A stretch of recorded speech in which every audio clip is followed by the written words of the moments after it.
Hey gang, I know, it's been a little while, hasn't it? We're actually out in this shop. We're going to get some work done on XXX version 2.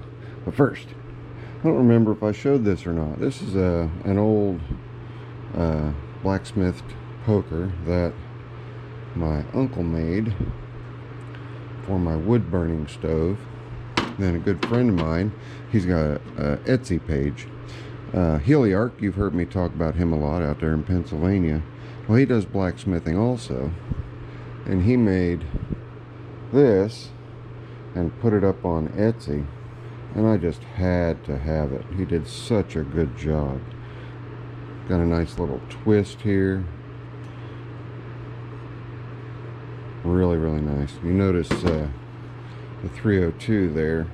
I'll leave it up to him to describe that. I think he did once on one of his other videos what 302 stands for, but he's adopted that with pride, so 302. But Zippo's sporting a new, to him, fire stick for in here in the shop.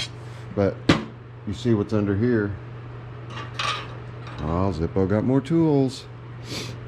Zippo also got new decals with the new logo. We threw a little bit of orange into it this time. Still got my QR code you can snap with your phone so you can get right to my channel, or there's my channel address. And I give these out at random. So when you guys hit my live stream this weekend, you're going to be looking for something different from the last live stream. So that kind of sort of means you need to go over there and take a peek at the other live stream, and then when we start the live stream up this Sunday, get a gander and see what has changed in the array of Zippo memorabilia behind me. So, onto the box. This box was free. Its contents were also free.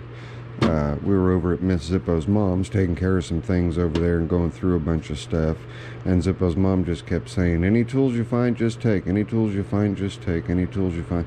And I was hesitating, and then finally, all right. So went through this. It was a cheapy Kmart plastic toolbox, and this box was in there. So what all is in there? Well, you can see a whole bunch of sockets. By the way, it does say, you know, snapped on. Somebody at some point paid too much for it. And this is a little Craftsman 1/4 inch drive set that is almost complete. And it also has a really old snap-on wrench in there, and then a Proto extension, and then a Craftsman extension.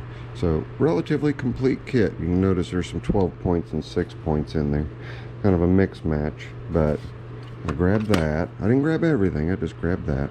And I've already got one of these 1/2 inch drives. Let me grab the other one. It's just right here. So here's the other one. Okay, you see the difference in the two. One says SV71, one says 71MV. So you might wonder what the difference is. Well, I believe, if I'm not mistaken, this one right here is for military use. Just slight differences between it, but this one's in a little better shape. So, and we've got just slight differences in the handle and whatnot. But I grabbed that.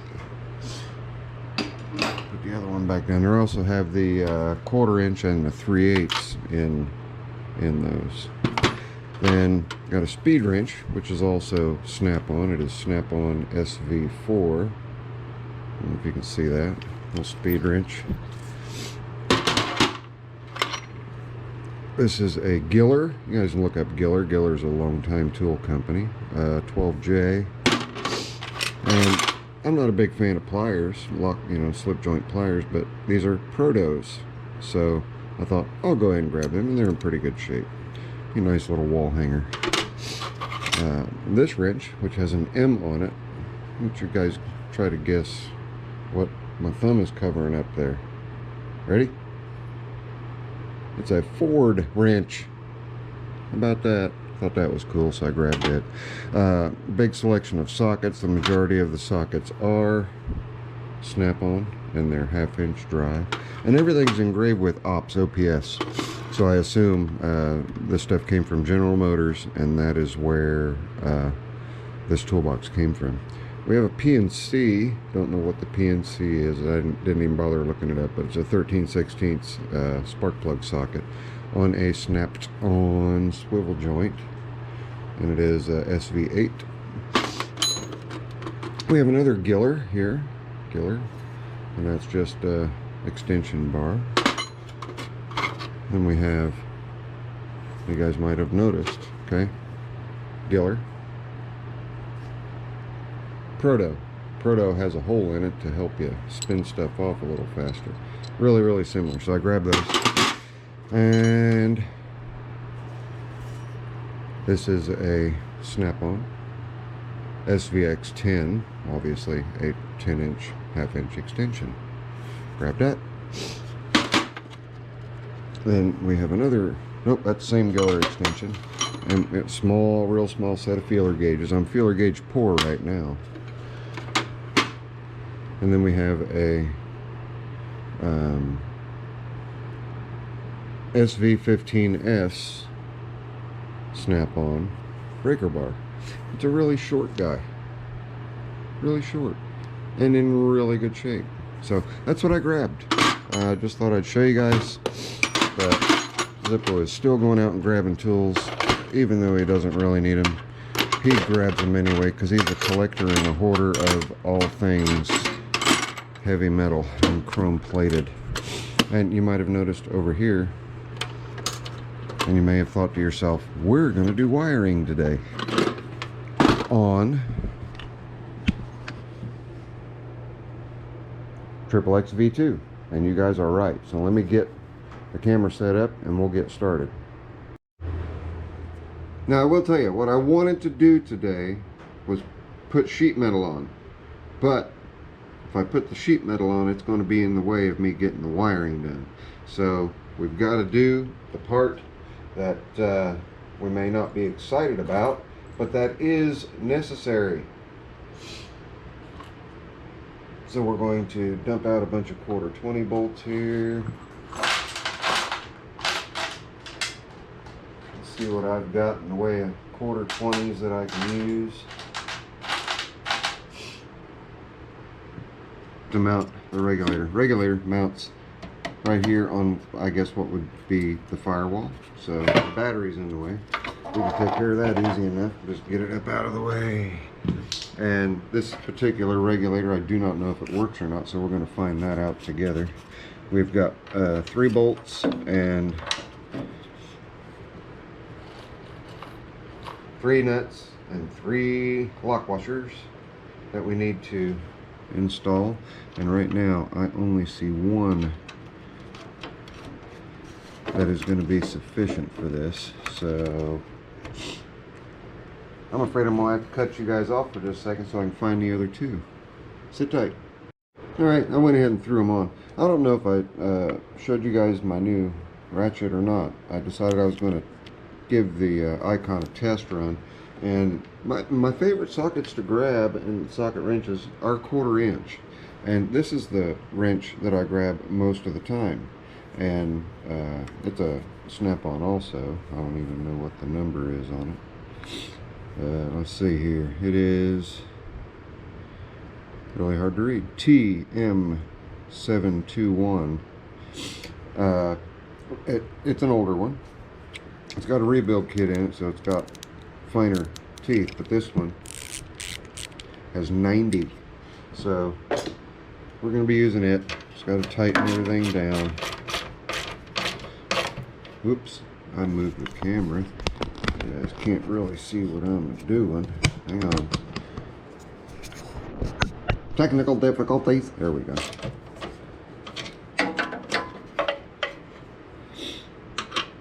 Of course, I'm using my old limited edition blue snap-ons that I got on clearance, or not snap-ons, but Craftsman's USA made ratcheting that I got on clearance at Sears because nobody liked the blue. Well, I don't care what color they are as long as they work, and I wasn't going to pay whatever it was, 70, 80 bucks for a kit or a set of them. So these things went on sale for, you know, like $30 a set. So I went ahead and grabbed them. In fact, I grabbed 2 sets. I gave 1 set to my brother Chris. But all right, we've got that on. Now, I've got to make the wires and run the wires. So as I do that, I also have to integrate the dash.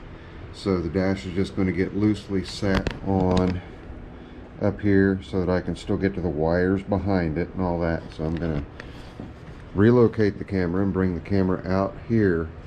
And if you guys are wondering, well, how do you wire one of these? I've already got a video up on that.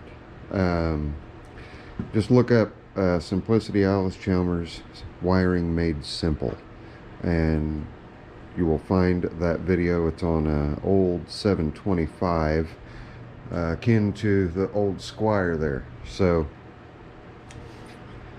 I'm going to go through the wiring, get the wiring done, bring you guys back when I'm about ready to button everything up. Then we need to do a start. We need to polarize the regulator because the regulator has been sitting idle for years. I'll show you that polarizing. It is so polarizing. I'll show you guys the polarizing that you have to do to essentially marry the starter generator with the regulator. So sit tight. Next time you see this, there'll be a dash just haphazardly laying on there and all the wiring together, and we'll be starting up the engine and making sure that we are putting out voltage. Alright, we are all wired up. Our red wire here is our kill switch. We have our ground going to the battery. This is our battery terminal wire that goes to one side of the amp meter. Then we have our generator wire here coming over to here. Our field coming over to here. Got everything wired down up in there. I even took the time to put the different amp meter on there. Got the kill switch wired. So as far as I know, we're ready to start it up and then see if we are charging or not. So let me get things set up. Now the first thing we're going to do is polarize the regulator. In other words, just marry it to the starter generator. Simple enough. All we're going to do is go from the battery to the generator. So I'm actually going to go back here to the positive post of the battery and jump over here to the generator side. What that will do, there'll be a spark, and there's a good chance that the starter generator will try to spin. That's okay.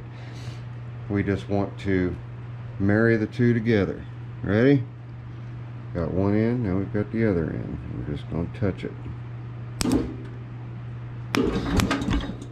There you go. That's all you got to do. Now you can get the camera set up and see if we can start it, and then we're going to use this little test light.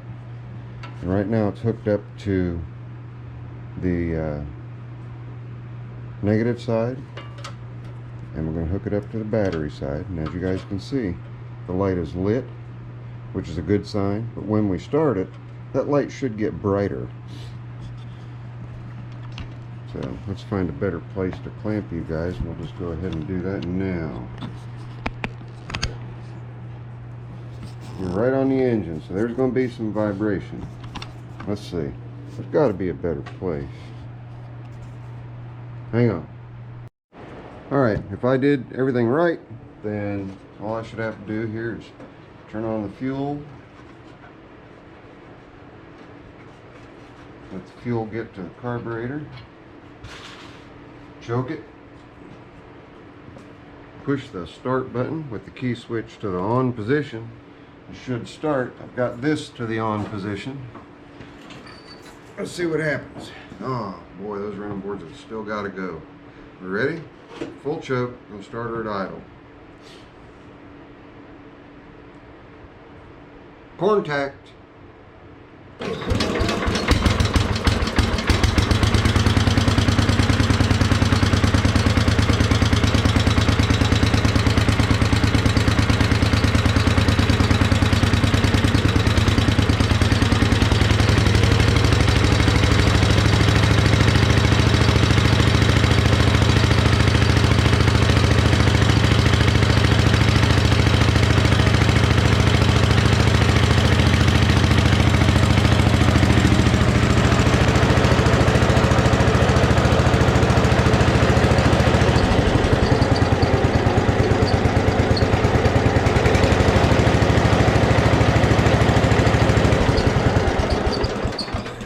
So we're charging.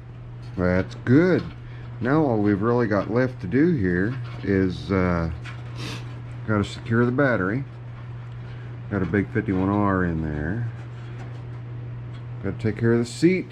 I've already got the side covers on both sides. We've got to pay attention to the grill, because I'll show you that here in just a second, and get the hood on. We've just got a couple of regular ordinary bolts here. We're going to see if we can't find a set of proper T-bolts for that somewhere around this shop. But you can see right here there's a clip. Well, there should be 4 clips. A clip here, a clip there, and a clip on either side on the other side.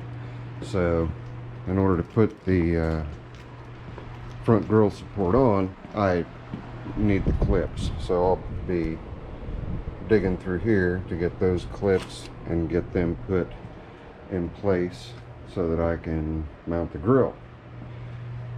Oh, now let's go over here to the grill. This is the grill that was on there. Now I don't know if you guys remember, we had to change the dash because the dash was cobbled up a little bit and a little bit extended. Well, the same thing was done with the grill. This piece right here is not factory. The stock tabs are way back here, or actually way up here towards the front. So this grill support is not going to get used. Sit right there, behave. And we're not going to be able to get the painting and whatnot done until springtime, but we can at least get it all together. But yeah, see that nice ugly grill? It'll be okay. I promise, it'll be alright. Don't stress. Because we've got both of our tabs that our T-bolts go down into. So this will sit right on the frame. It's kind of hard to do with one hand, but it'll sit right on the frame, and the hood will go on top, and that'll take care of all the sheet metal. And then in the springtime we'll pull this back off, give it a real good cleaning. But in the meantime, you guys can wait for part 3. All we're going to do with part 3 is we're going to alter these running boards and get the footboards back on. So we're going to be scraping off the original foot pads, making new ones out of this rubberized diamond plate. And that'll be on the next part, just whacking it and doing a little bit of that. So in the meantime, we've got a fully functioning, fully operational tractor. What am I going to do about a seat? Therein lies the question. What am I going to do about a seat? It's got to be a proper seat, right? Let me do some digging and I'll show you what I'm going to use. Wow, that's a really ugly grill, but don't worry, it'll be okay. What are we going to use as a seat? You ready? Bam! I'm going to use an OEM style seat pan that's been recovered. Unfortunately, in my infinite wisdom, I set a heavy box on top of it, and it didn't tear through, so hopefully the foam will reform. This seat has been recovered and it's not all that old of a job. See, it's just been riveted back here. You can also see that the seat is orange. We're going to have to remedy that, so we've got some masking that we need to do all the way around so that we can make sure we've got the gunmetal sides so that it matches everything. And to show you, I think I showed this before, but I do have 2 cans of the exact same color paint. So all the cutting that we're going to be doing on the running boards and painting that we're going to be doing on this, and the touch-up painting we're going to be doing on that, everything's going to be repainted and touched up. And I'll just take a little touch-up brush and touch up the frame where it's got a couple spots. We're going to leave the dash black. It's a 64, so, and you guys might have also noticed that I left something in this dash that isn't being used. Well, that's because if we look up yonder, we've got a light bar with lights that are also going to be getting mounted. And on the charging, you guys saw that the needle went up on the amp meter, and it didn't go up much, and that's because you see the battery charger sitting on the floor over there. While I was messing around, I recharged the battery, so the battery was topped off, which was kind of silly on my part. I should have left it down, let the battery down, so that I could see, you know, that I was getting a good bit of amperage pulling on that. But we're in good shape. We're not going to see the gas tank, so it's okay to leave the gas tank that color. What I may do is just mask off a little area right around here, so that when the hood is on, you got the hole in the hood, this will all be the gunmetal. And I also need to, like I said, support the battery. I always like to put something between the battery and the tank, and that's typically because these tanks, they really don't like battery acid, and where a lot of them fail is from the smaller little lawnmower type batteries, like those two little Rural Kings right there. When they start leaking, which they all inevitably do, that battery acid gets between the battery and the tank and rusts the tank from the outside in. Yes, a lot of tanks that are sorely neglected have rust in the bottoms of them, but what I usually do is I've got some fiberglass. I put a thin sheet of fiberglass between the two to keep them from touching, or a piece of Formica, whatever I happen to have laying around. But there we go. You got it.